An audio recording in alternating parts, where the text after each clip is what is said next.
जय श्री कृष्णा मित्रों, जय जय श्री सीताराम। आइए गौर करते हैं सुमित ज्ञान यूट्यूब चैनल में। स्वागत है सभी दर्शकों का हमारे सुमित ज्ञान यूट्यूब चैनल में। आज आप लोगों के समक्ष ये दर्शाने के लिए जा रहा हूं कि महाराज दशरथ ने अपनी बड़ी रानी कौशल्या से श्रवण कुमार के वृतांत को समाप्त करने के पश्चात राजा दशरथ ने कहा, कौशल्य, मेरा अंतिम समय अब निकट आ चुका है। मुझे अब इन नेत्रों से कुछ भी दिखाई नहीं दे रहा। राम को अब मैं कभी नहीं देख सकूंगा। मेरी समस्त इंद्रियां मुझसे विदा हो रही हैं।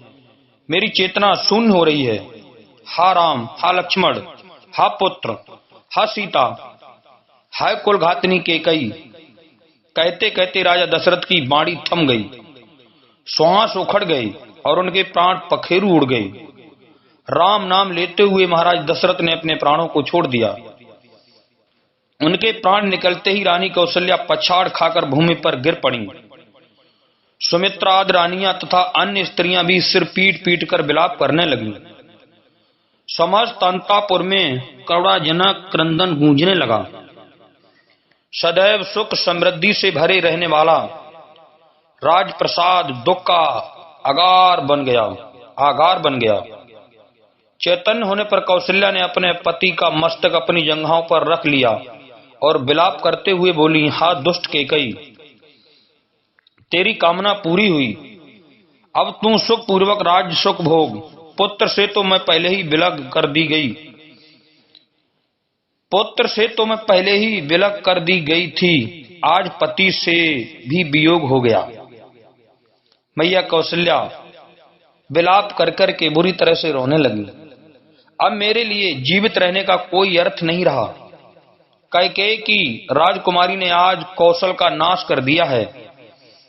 मेरे पुत्र और पुत्रवधू अनाथों की भांति वनों में भटक रहे हैं। अयोध्या पति तो हम सबको छोड़कर चले गए। अब मिथिलापति भी सीता के दुख से दुखी होकर अधिक दिन जीवित नहीं रह पाएंगे। हाँ कैकेयी, तूने 2 कुलों का नाश कर दिया। कौशल्या महाराज दशरथ के शरीर से लिपट कर फिर मूर्छित हो गई। प्रातः काल होने पर रोते हुए मंत्रियों ने राजा के शरीर को तेल के कुंड में रख दिया। राम के वियोग से पूर्व में ही पीड़ित अयोध्या वासियों को महाराज की मृत्यु के समाचार ने और भी दुखी बना दिया। राजा की मृत्यु के समाचार प्राप्त होते ही समस्त व्यथित मंत्री दरबारी मार्कंडेय, मौदुल्य, वामदेव, कश्यप तथा जावाल वशिष्ठ के आश्रम में एकत्रित हुए। उन्होंने ऋषि वशिष्ठ से कहा, हे महर्षि, राज सिंहासन रिक्त नहीं रह सकता, अतः किसी रघुवंशी को सिंहासनाधीन कीजिए। शीघ्र अयोध्या के सिंहासन को सुरक्षित रखने का प्रबंध, अन्यथा किसी शत्रु राजा के मन में अयोध्या पर आक्रमण करने का विचार उठ सकता है। वशिष्ठ जी ने कहा, आप लोगों को कथन सत्य है। स्वर्गीय महाराज के द्वारा भरत को राज्य का उत्तराधिकारी घोषित किया ही जा चुका है। अतः मैं भरत को उनके नाना के यहाँ से बुलाने के लिए अभी ही किसी कुशल दूत को भेजने की व्यवस्था करता हूँ। तत्काल राजगुरु वशिष्ठ ने सिद्धार्थ, विजय, जयंत तथा अशोक नंदन नामक चतुर दूतों को बुलवाकर आज्ञा दी कि शीघ्र कैकेयी जाओ और मेरा यह संदेश भरत और शत्रुघ्न को दे दो कि तुम्हें अत्यंत आवश्यक कार्य से अभी अयोध्या बुलाया है। ध्यान रखो कि वहां पर राम, लक्ष्मण और सीता को वन भेजने का या महाराज की मृत्यु का वर्णन कदापि मत करना। कोई भी ऐसी बात उनसे मत कहना जिससे उन्हें किसी अनिष्ट की आशंका हो या उनके मन में किसी भी प्रकार के अमंगल का संदेह उत्पन्न हो। राजगुरु वशिष्ठ की आज्ञा पाते ही चारों दूतों ने वायु के समान वेग वाले अश्वों पर सवार होकर कैकेयी देश के लिए प्रस्थान किया।